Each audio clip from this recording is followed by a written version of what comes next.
String की अगर बात की जाए तो हमने 7 पैनल को सीरीज करके एक ही स्ट्रिंग बनाई है सोलर पैनल्स की, क्योंकि इस इन्वर्टर में हमारे पास solar charge controller MPPT technology का है, जिसकी इनपुट वोल्टेज रेंज 120 से लेकर 450 वोल्ट DC तक की है। वायर की अगर बात की जाए तो इस सिस्टम में हमने सोलर पैनल्स की इंस्टॉलेशन के लिए वर्ल्ड वाइड की 10 mm मल्टी कोर वायर का इस्तेमाल किया है। सोलर पैनल्स की माउंटिंग के लिए अगर स्ट्रक्चर या फ्रेम की बात की जाए तो हमने यहाँ पे कस्टमाइज्ड फ्रेम को इस्तेमाल किया है, जिसमें हमने 1x1 और 1x1.5 के आयरन के पाइप्स को यूज किया है। 1x1 का जो पाइप है इसको सोलर पैनल्स के फीड्स के लिए इस्तेमाल किया गया है, और 1x1.5 का जो पाइप है इसको सोलर पैनल्स की माउंटिंग बेस के लिए इस्तेमाल किया गया, जिसके ऊपर हमारे सोलर पैनल्स ने माउंट होना है। पहले इस फ्रेम के फीड्स को एंकर बोल्ट या रावल बोल्ट की मदद से लंटर में फिक्स किया गया, मजबूत किया गया। उसके बाद इन कंक्रीट के ब्लॉक्स को बनाया ताकि स्ट्रक्चर या फ्रेम की मजबूती को यकीनी बनाया जाए। इस इन्वर्टर के अगर यूजर इंटरफेस की बात की जाए तो इसमें हमें एक LCD और इसके साथ 4 बटन देखने को मिलते हैं। तो सबसे पहला बटन हमारे पास एस्केप का बटन है। एस्केप का बटन दबाने पर अगर हम इन्वर्टर की किसी भी सेटिंग या किसी भी विंडो में हो तो हम होम स्क्रीन पे वापस आ सकते हैं। एस्केप के बटन के बाद हमारे पास 2 एरो कीज आती हैं, एरो अप और एरो डाउन कीज। इन एरो कीज की मदद से हम किसी भी सेटिंग में वैल्यूज को अप या डाउन कर सकते हैं। इसके बाद इंटरफेस में जो हमारे पास लास्ट बटन है वो इंटर का बटन है।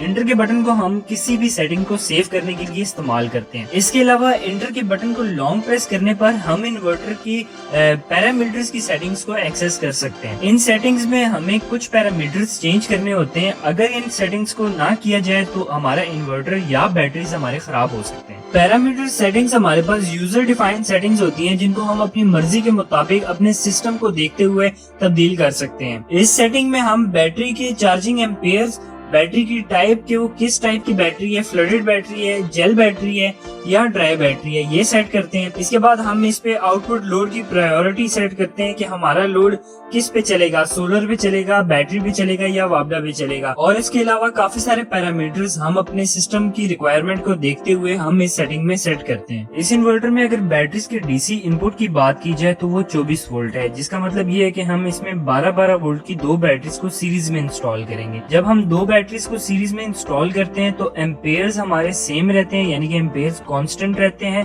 और वोल्टेजेस हमारे ऐड हो जाते हैं। तो जब 12 और 12 वोल्ट हमारे ऐड होंगे तो वो 24 वोल्ट बन जाएंगे। इस सिस्टम में हमने ओसाका की टॉल ट्यूबुलर बैटरीज को इस्तेमाल किया है, जिनका मॉडल नंबर TA1800 है, और इनके एम्पेयर रेटिंग की अगर बात की जाए तो वो 185 एम्पेयर आवर्स हैं और 12 वोल्ट हैं एक बैटरी के। इस सिस्टम पर चलने वाले लोड के बारे में मैं आपको बताता चलूं तो इसमें हमारे पास 5 सीलिंग फैंस हैं, एक फ्रिज है, 4 हमारे पास DC एयर कूलर्स हैं जिनके साथ हमने पावर सप्लाई को अटैच किया है, और इसके अलावा इमरजेंसी में यहाँ पे 1.1 की सबमर्सिबल मोटर को भी चलाया जा सकता है दिन के टाइम में।